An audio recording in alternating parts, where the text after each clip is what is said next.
Hi, I'm EA One More, and we're finally getting to actually do some land nav. What you need before you start is you need to figure out your pace count, and I'll explain that. And then you need your topographical map, and it would be advantageous to put it in a plastic sleeve protector so that if it's raining, like it's starting to here, it'll stay dry. Your wheel book that you have your grid coordinates on, your distance and your angles, and a compass, and pace counting beads. I'd like to talk to you about your pace counting beads. First of all, you want to set up a 50 meter to 100 meter path similar to the terrain that you're going to walk on. Then when you do that, you count every left foot or every left step, and that's how you get your pace count. Mine is 63. You can write the number down in your wheel book, or another tip, you can write it in your cover. Now for 100 meters, my count is 63. On our route, we figure out if we're going to travel 45 meters, 70 meters, or something like that. So for every 10 steps I would move this bottom group of beads. Every 10th one, I would move it up. So then all I'm actually ever really having to do is count to 10. And since my count is 63, if I'm going to go 100 meters, I know that I'll actually have to have 6 beads moved up, and then I'll be at 3, and then that's when I'm actually going to move one of the top beads up here down, because now I know I have 100 meters, and then I move these down, and then I start all over again. So that is how you use pace counting beads. Your topographical map is printed in the north orientation, or true north orientation. In a previous video, I would have talked to you about angle of declination and how to figure that out.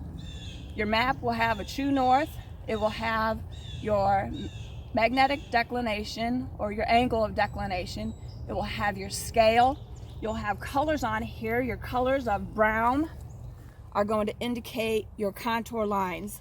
Green is vegetation, blue is water, black are man-made objects, so houses, roads, and then red on this topographical map is actually high populated areas. So over here is a development.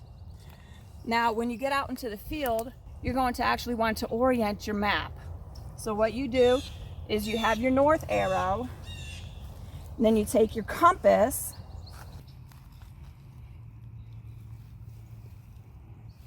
all right, with my compass, I have a level bubble here, and my north arrow for my topographical map, and then I see my north for my compass. I want to line this up as best as possible, and you can see I now have my north arrow for my map same direction as my north arrow on my compass. So now I know this is how I need to hold my map when I'm doing my hike. All right, so this is my starting point. I came out Easter weekend and I spray painted little Easter eggs on the trees. So let's go on an Easter egg hunt. There's a few major roles in your squad while you're doing your land nav. I'm going to show you a couple different roles as we move along to each point along the way. The first role I'm going to show you is the compassman. The compassman is going to actually hold the compass and have the azimuth for the first point. So this is our starting point. Our azimuth for our next point is 346 degrees. So our compassman I would hold my compass up and make sure it's level. Now mine has numbers in this little peephole that I can look at, and I'm wanting to find the 346 degrees. And I would also look at my crosshair, and then that's how I'll spot a target to tell my point person to move to.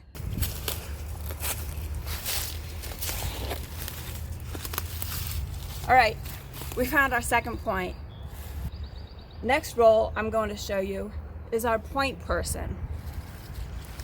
Our point person would actually take direction from our compassman, and they would point out a tree, which I know is really going to sound funny, but they're going to have to be really descriptive on what the tree kind of looks like, if it has different coloration, if it has a curve in it, or if it's a pine tree.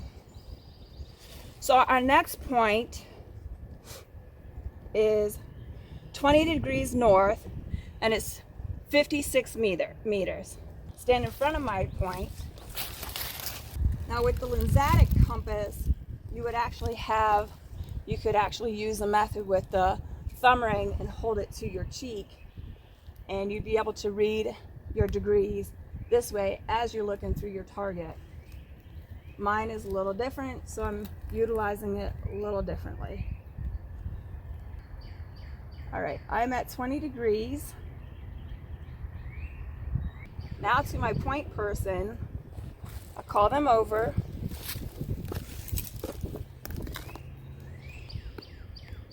And I make sure I'm still on that bearing or on that azimuth. And then you see the trees ahead that are falling down at the angle like this, and the one with the big split. Yes? Okay. I want you to count your paces to there. And then our point person go ahead and goes to there. So let's go find another Easter egg. We found our next Easter egg. Now, I've already talked to you about the role of the compassman, and I've talked to you about the role of the point person. Now I'm going to explain to you the pace counter. In your squad, it is advantageous to have at least 2 pace counters. Yes, they're going to have a different count for their own paces, but if each one knows where they need to be for every 100 meters or half of the 100 meters, then they should be really close. Our next point is going to be at a degrees of 250, and it is going to be 40 meters. So I already figured it out that 40 meters should roughly be about 26 paces. So that means when I want to start looking for it, I should already have 2 of these beads up, and then I should be counting on 6. And then that's when we want to start spreading out and looking for our next Easter egg. Here's our next to last Easter egg. Our next azimuth will take us in a direction where we're actually going to have to box out. All right, I got my 218 degrees in, and oops, let's see. And it's just around this big tree, and then there's a whole bunch of brush over there. And we're gonna go that way for 31 meters. So let's go. All right, I have my pace beads. I have 20 paces, and I need to get on the other side of this obstacle. We don't want to get off of our azimuth. So the way you box out is my angle was 218 degrees, and you would turn 90 degrees either direction, and then you count your paces that you take in that 90-degree azimuth to get around your obstacle, 90 degrees from my 218, going to make a left-hand turn. So for this, that's actually going to give me 128.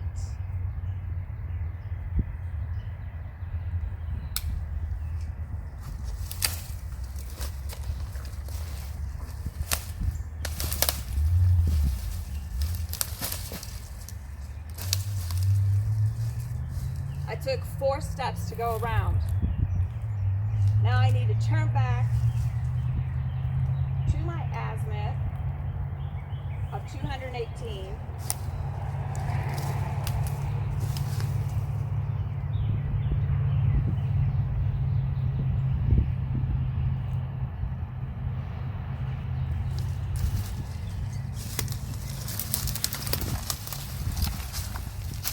I took 3 paces.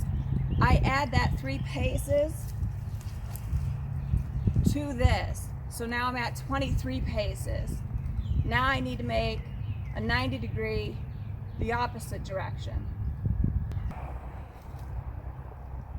Now I need to take the same number of paces back this direction, which now I add the 90 to my 218, which gives me 308. Now I need to take it back to get me back on track.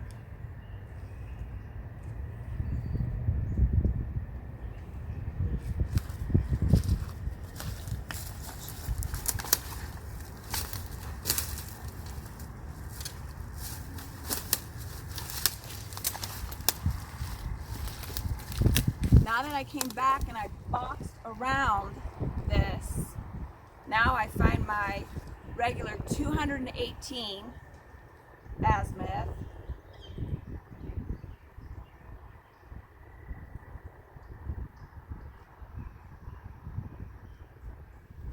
And then I complete the rest of my steps, which should actually only be a couple more. So my target should actually be right around here. So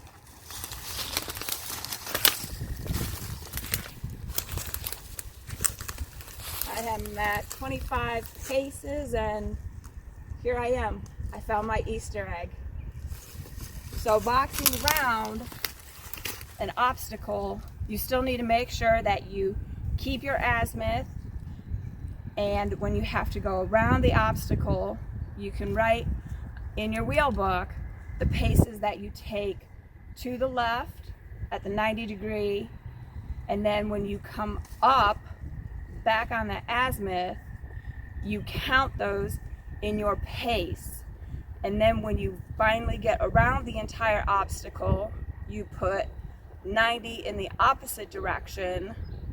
So if you went to the left like I did, and then you come up forward on your azimuth, you have to go to the right 90 degrees, the same number of steps, and then that's where you turn around and you find your azimuth again, very close to as if you never got off track. And as you saw, we were only just a step or 2 off. So that's how you box around obstacles when you're out in the field. All right, we arrived here at our last, or the end, of our Easter egg hunt. I hope you had fun. I hope you learned something. And I hope you're ready to do land nav. I'm EA1 More, and have a good time.